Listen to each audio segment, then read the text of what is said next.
গতকাল বা পরশুদিন এক ভাই মেসেজ পাঠিয়ে বলল যে তোমার অবস্থা এখন ভোটে জেতা নেতামন্ত্রীদের মতো হয়ে গেছে, চাইলেও দেখা পাওয়া যায় না। পরে আমি চেক করতে গিয়ে দেখলাম হ্যাঁ, যে শেষবার আমি যখন ভিডিও বানিয়েছিলাম তখন বাবর থেকে হুমায়ুন সদ্য রাজা হয়েছে। যাই হোক, জোকস অ্যাপার্ট, পেছনে ঝাঁটা দেখে আমায় কেউ কেজরিওয়ালের সমর্থক ভাববেন না।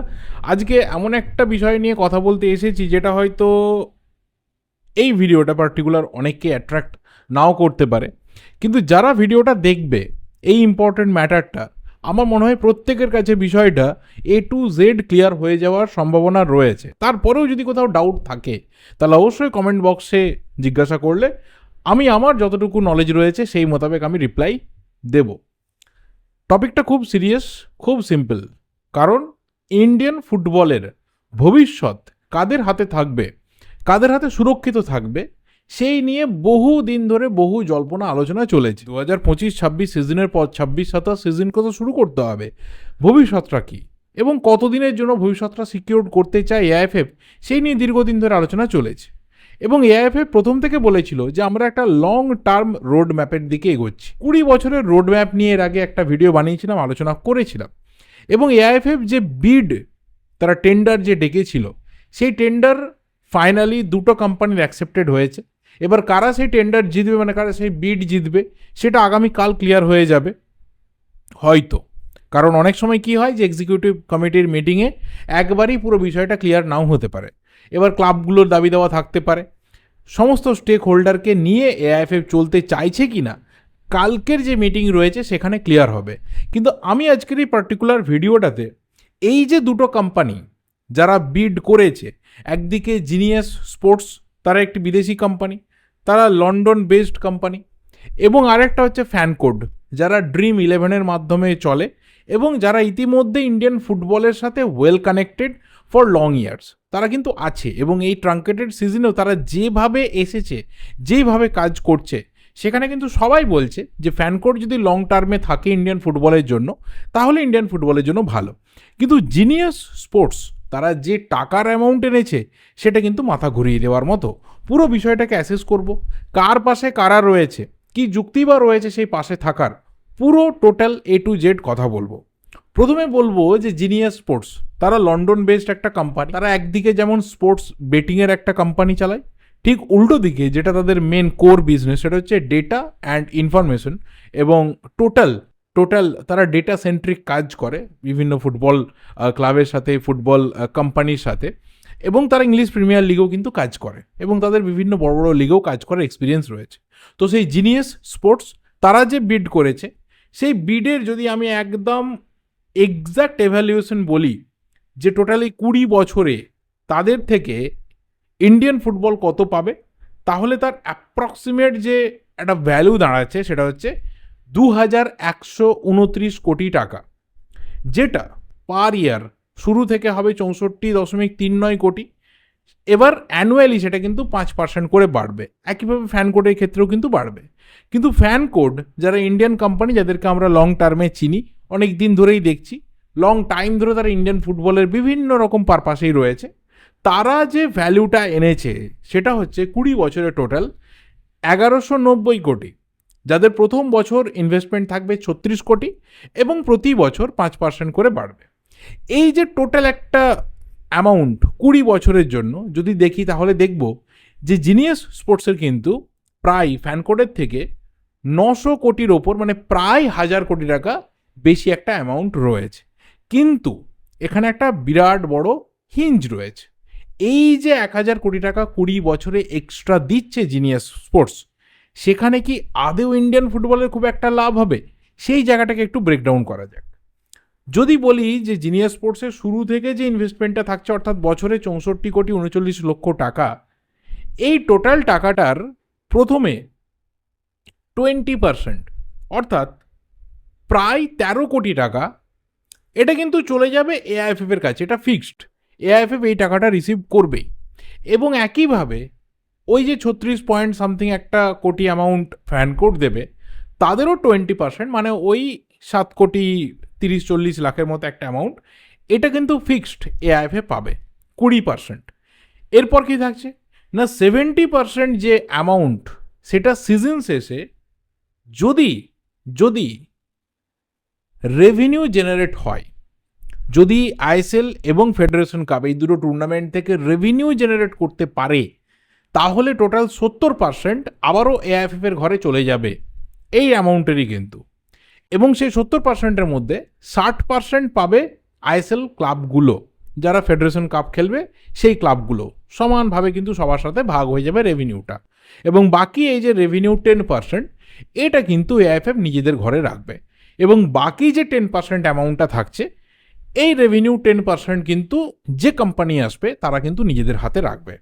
এবার এই জায়গাতে দাঁড়িয়ে একটা বিরাট বড় সমস্যা হচ্ছে যে এই যে শুরুতে কোট আনকোট আমরা দুটো অ্যামাউন্টকে দেখতে পাচ্ছি। একদিকে জিনিয়াস তারা বলছে আমরা টোটাল 20 বছরে 2129 কোটি টাকা কমার্শিয়াল পার্টনার হিসেবে ইনভেস্ট করব। উল্টো দিকে ফ্যান কোড বলছে আমরা কিন্তু মাত্র 1190 কোটি টাকা ইনভেস্ট করব। এই যে 1000 কোটির একটা গ্যাপ, এই গ্যাপটা কিন্তু বিশাল। কিন্তু এটাকে যদি ছোট ছোটোভাবে আমরা অ্যানালিসিস করি তাহলে দেখব যে 64 পয়েন্ট সামথিং, আমি ধরে নিচ্ছি যে 65 কোটি টাকা, সেটা আরও বাড়বে। আর একদিকে আমি ধরে নিচ্ছি ফ্যান কোডে 36 কোটি টাকা।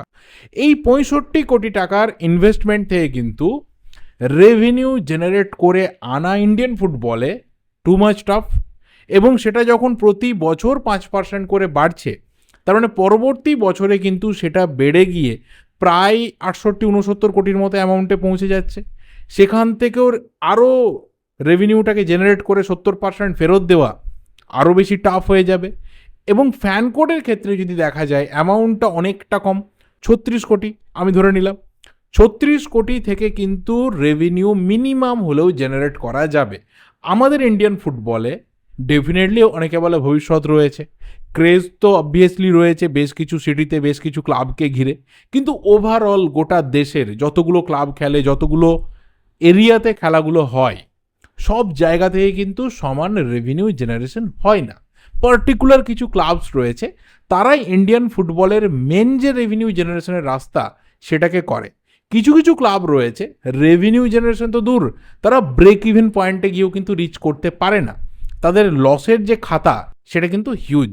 তো এই জায়গা থেকেই জিনিয়াস স্পোর্টস তারা যে টাকাটা ইনভেস্ট করবে এবং ফ্যান কোড তারা যে ইয়ারলি টাকাটা ইনভেস্ট করবে, দুটো জায়গা থেকে রেভিনিউ জেনারেশনের অঙ্কটাতে যদি জোর দেওয়া হয়, তাহলে দেখা যাবে যে খুব কমন সেন্স দিয়ে ফ্যান কোড থেকে কিন্তু রেভিনিউ জেনারেশন হওয়ার চান্স থাকছে। কারণ তারা অ্যামাউন্ট এখানে কম ঢালছে এবং সেখান থেকে রেভিনিউ কম হলেও জেনারেট হবে। উল্টো দিকে জিনিয়াস তাদের কিন্তু রেভিনিউ জেনারেশনের রাস্তা কম, অর্থাৎ রেভিনিউ যদি জেনারেট না হয় তাহলে ক্লাবগুলো তারা কিন্তু রেভিনিউর কোনো ভাগ পাচ্ছে না। এই ক্ষেত্রে যে মডেলটাই অ্যাকসেপ্টেড হোক না কেন, সেই মডেল কিন্তু ক্লাবদের ভবিষ্যতের কথা মাথায় রেখে অ্যাকসেপ্ট করা দরকার। কারণ দুটো পারপাসেই এআইএফএফ তারা কিন্তু একটা ফিক্সড অ্যামাউন্ট পাবে। এআইএফএফ অবশ্যই এখানে হয়তো জিনিয়াসকে বেশি প্রায়োরিটি দেবে বা দিতে পারে, কারণ সেখান থেকে তারা একটা হিউজ অ্যামাউন্টের টাকা প্রতি বছর নিজেদের জন্য সিকিউর করতে পারবে। ফ্যান কোডের ক্ষেত্রে সেটা অনেক কম।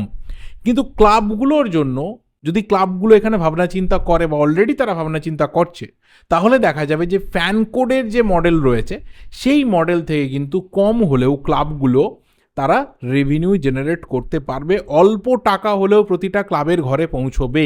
এবং এখানে অনেকে আরও একটা বিষয়কে তুলছে যে এই যে 20 বছরের একটা রোডম্যাপ, এটা কি আদৌ ইন্ডিয়ান ফুটবলের যে ডেভেলপমেন্ট রয়েছে, যে গ্রোথ রয়েছে, যে কন্টিনিউয়াস একটা প্রসেস রয়েছে, সেটাকে কোথাও কি হেল্প করবে ভালো করার জন্য? না, সেটা কোথাও আমাদের জন্য খারাপ হতে পারে। কারণ যেই বিড ওন করুক না কেন, সেটা ফ্যান কোড হোক বা সেটা জিনিয়াস হোক, যেই ওন করুক না কেন, তারা কিন্তু ওই ফিক্সড যে অ্যামাউন্ট অলরেডি প্লেস করেছে সেই অ্যামাউন্টে 20 বছরের জন্য তারা কিন্তু সিকিউরিটি পেয়ে গেল। যদি ইন্ডিয়ান ফুটবলের কোথাও ভ্যালুয়েশন বাড়ে, যদি মার্কেটটা বড় হয়, যদি কোথাও আজ থেকে 10 বছর পর একটা মার্কেট এক্সপ্লোড করে যায়, তখন কিন্তু না ক্লাবগুলো তারা কোথাও এখান থেকে বেনিফিটেড হবে, না তো এআইএফএ বেনিফিটেড হবে। কারণ সময়টা কিন্তু হিউজ। তারা কিন্তু সেই টাকা দিয়ে 20 বছরের জন্য রাজত্ব করতে আসছে। যদি এটা 5 বছরের জন্য হতো যে ঠিক আছে 5 বছর পর আবার এভলিউট করা যাবে, সেই ক্ষেত্রে যেমন মার্কেট থাকবে সেই অনুযায়ী প্রাইস হবে। এবার সেখানে অনেকে বলতে পারে যে 5 বছর পর তো আমার মার্কেটের ভ্যালুয়েশন কমলেও কমতে পারে, তখন কি এই আবার এত টাকা যে ইনভেস্টমেন্ট রয়েছে সেটা কি পাওয়া যেত? ডেফিনেটলি একটা ভ্যালিড কোশ্চেন, হয়তো পাওয়া যেত না, কিন্তু আমরা অলওয়েজ কি চাইবো? Positive things. আমরা অলওয়েজ চাইবো যে আমাদের ফুটবলটা নিয়ে যা কিছু হবে সেটা পজিটিভলি হোক।